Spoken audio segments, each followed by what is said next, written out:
Welcome back to the channel with another video, guys.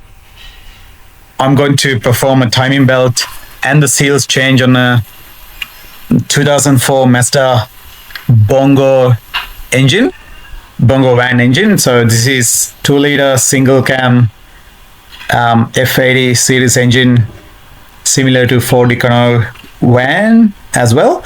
Here in Australia, we go here in the Mazda Bongo. Of course, you don't need to remove the engine to do the timing belt on this model, but I took the engine off from the car to do some other repairs. There was a major oil leak from rear main seal, and also the sump, and also the timing cover on the timing seals at the front, and the rocker cover. So saving the labor to customer, I decided to take the engine out, do all the repairs when the engine is outside, and do a good degreaser, and then install the engine back to the van. So here's the job go. So as you can see now, engine is cleaned. So first time first, I'm doing the timing belt change and the seals change. Engine is cleaned already, degreased. So there's a coolant pipe interference at the front of the timing cover. So as you saw, I carefully removed the coolant pipe.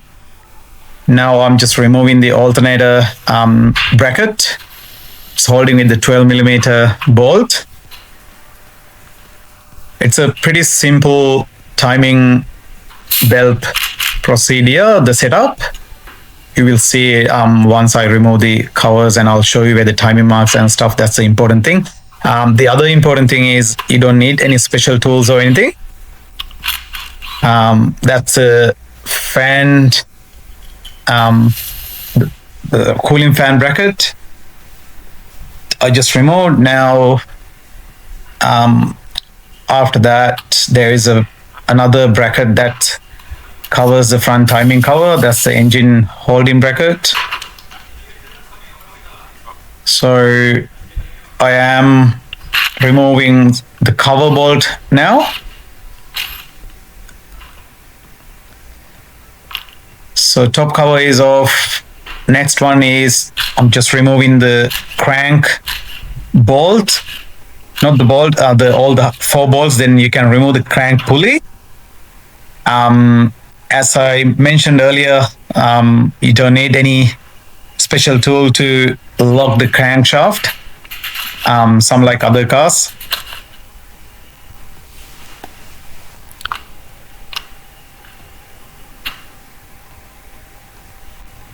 That's the crankshaft mark.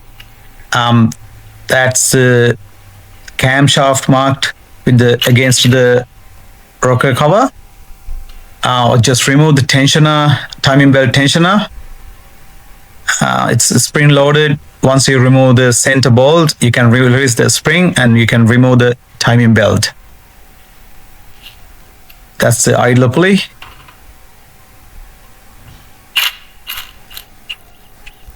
That's the crankshaft bolt I removed. That's 19mm bolt, and the sprocket gear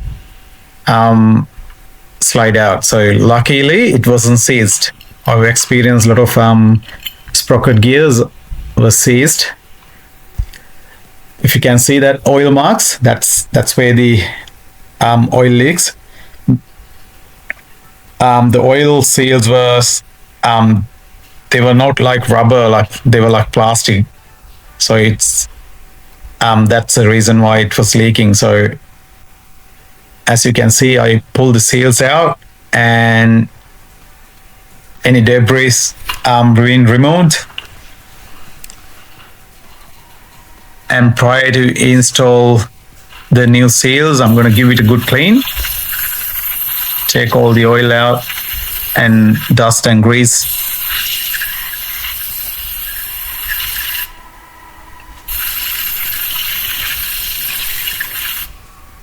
So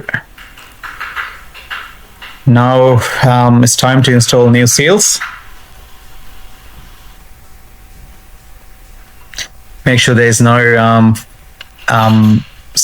dust or anything where the seal goes. inserting the camshaft seal.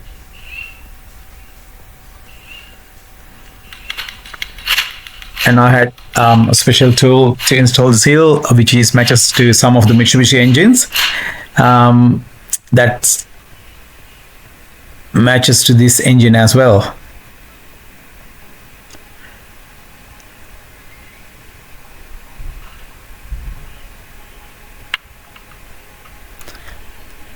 When you insert the seals, you need to be careful. If you're doing this first time, do not press the seal from front side to straight in. You need to insert the seal side by side. If not, the internal spring can pop out. So you don't know, you will fit the seal on. Once you start the engine, you get the oil leak. So because that tension ring, the holding spring, is very important. As you saw, I installed the new seal and then slide the crank sprocket in.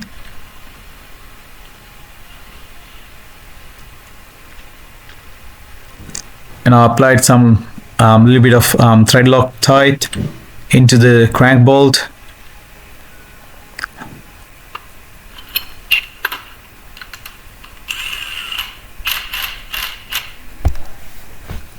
Yeah, so next I'm going to install the cam sprocket. When I use the rattle gun, the crankshaft was a bit turned, so what I did, I turn it back to where the exactly marks are. And also I'm doing the same thing to the camshaft as well.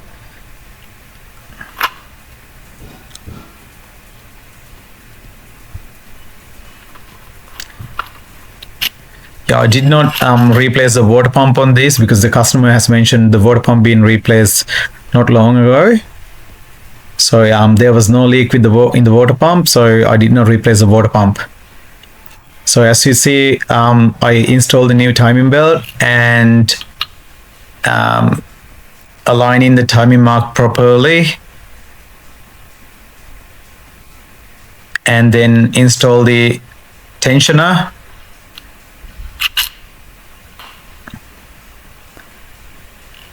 And what I did was I kept the tensioner loosened and turned the engine 2 rounds and align the timing marks.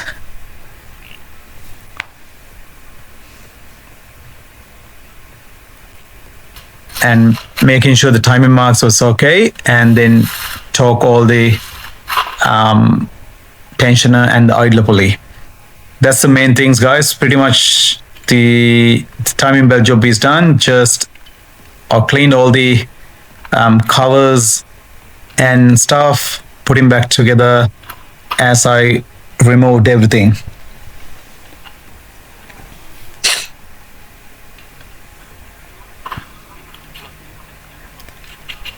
Yeah, guys, so you can watch to the end. That's the job. So once I finish this installation, I have replaced the rear main seal and the rocker cover gasket already done, and also the sump pre-sealed, covered all the oil leaks while the engine is out, and then install the engine back to the van. The job came pretty good. There was no leaks. It started was okay. That's it. So I thought just to upload a video if anyone needed how to do the timing belt and the seals on this this model of van. Yeah, so just need, if you want to support my channel, subscribe to my channel, and if you have any idea, just comment on the comment section. Ask a question.